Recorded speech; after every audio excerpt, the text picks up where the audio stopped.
Party శ్రేయస్సే ప్రధానమని, party తర్వాతే ఏదైనా అని కాంగ్రెస్ రాష్ట్ర వ్యవహారాల ఇన్ఛార్జ్ మీనాక్షి నటరాజన్ స్పష్టం చేశారు. పార్టీ కోసం త్యాగాలు చేసినా ప్రాధాన్యతనివ్వడం లేదని, ఎవరూ నిరాశ చెందాల్సిన పని లేదని, గాంధీ కుటుంబం చేసిన త్యాగాల ముందు ఎవరి త్యాగాలు సరిపోవన్నారు.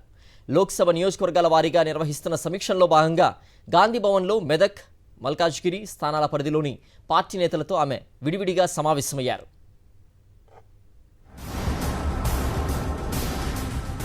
టీపీసీసీ అధ్యక్షుడు మహేష్ కుమార్ గౌడ్ అధ్యక్షతన హస్తం పార్టీ నేతల సమావేశం గాంధీ భవన్లో జరిగింది.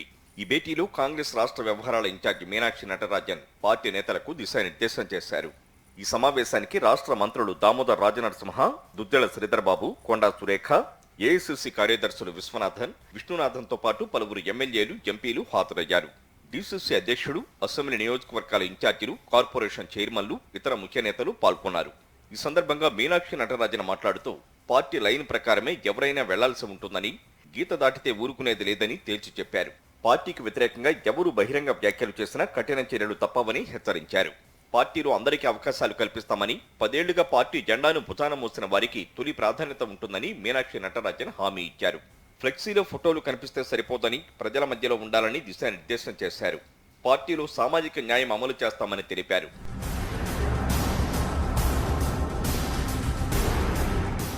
రాష్ట్ర ప్రభుత్వం ప్రతిష్టాత్మకంగా చేపట్టిన కులగణన, ఎస్సీ వర్గీకరణలను ప్రజల్లోకి విస్తృతంగా తీసుకువెళ్లాలని సూచించారు. నియోజకవర్గాల ఇన్ఛార్జీలు తమ పరిధిలోని నేతలు, కార్యకర్తలందరినీ కలుపుకుని వెళ్లాలని పీసీసీ చీఫ్ మహేష్ కుమార్ గౌడ్ సూచించారు. కలుపుకుని వెళ్లే తత్వం లేకపోతే పక్కకు తప్పుకోవాలని సూచించారు.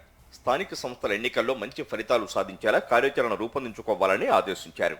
కొన్ని నియోజకవర్గాలు నేతల మధ్య సమన్వయం లేదని, అలాంటి చోట్ల పరిస్థితిని చక్కదిద్దేందుకు ఏఐసీసీ కార్యదర్శులకు బాధ్యతలు అప్పగిస్తామన్నారు.